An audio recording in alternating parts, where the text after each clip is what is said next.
All right, we're here with my man, David E. Talbert.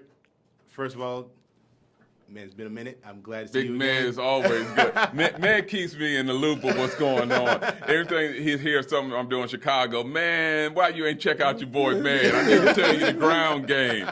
So he always gives me what's going on in Chicago. And Appreciate Derek it. Luke, this is my first time meeting you, and I mean, it's an honor to meet you. And my first question is actually going this way.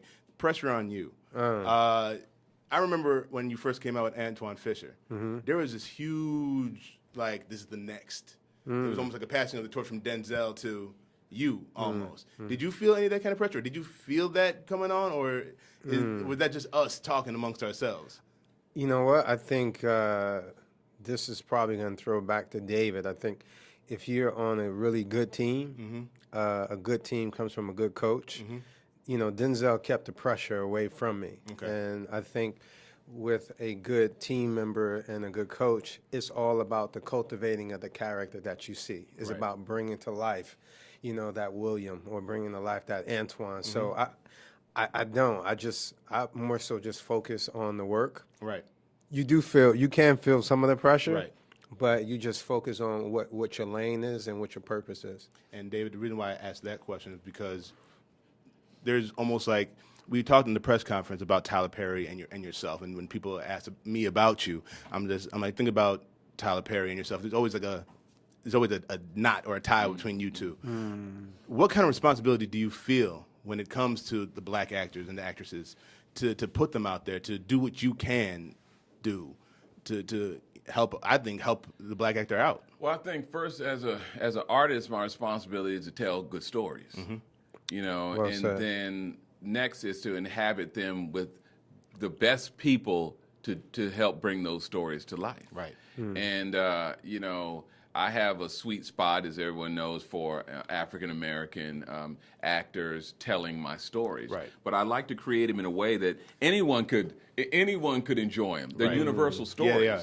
You know, it could be Reese Witherspoon as easily as it was Paula Patton, Yeah, and the well, story you're wouldn't right. have changed at all. Well said. And so my responsibility is to present the best and brightest in our community Right. in universal stories, because images have so much equity in them. And so we have to make sure that we do them justice. Now, can you run down how everything fell into place?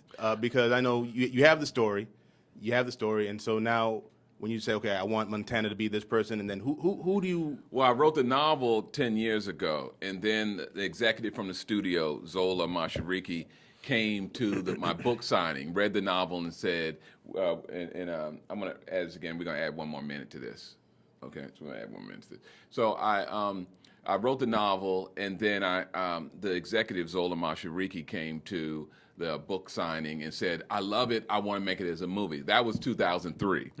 And then went the process of doing the deal and then converting the novel into a screenplay. And then it became, who's going to play Montana Moore? Right.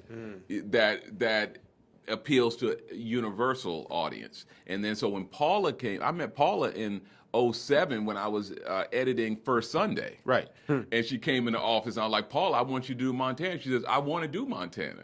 But then it took so long for everything to come together. So when it came back around in 2011, I was like, Paula, I want you to do Montana. She says, I still want to do Montana. And so Paula came on board, and then I said I needed somebody to ground the movie. Then Derek, Right. and then I need to cast these men, and then Tay came, and then Jaimin came, and then Boris came, and Trey Songz came, and then Jill Scott said she wanted to play gay. I'm like, Jill, you want to do this? I said, Right. you know, there's going to be a lot of cleavage shown. She says, I got cleavage. And then And it just kind of fell into place. It fell into place. Now, Derek, Fell into place. it fell into place. now, Derek, Oh, that's so good. now, Derek, now, Derek, Okay. you played the role of the good guy. Yeah. And let me put it quite frankly, I get joked at work with Tony Schofield, Leon Rogers, my boys. I'm the friend.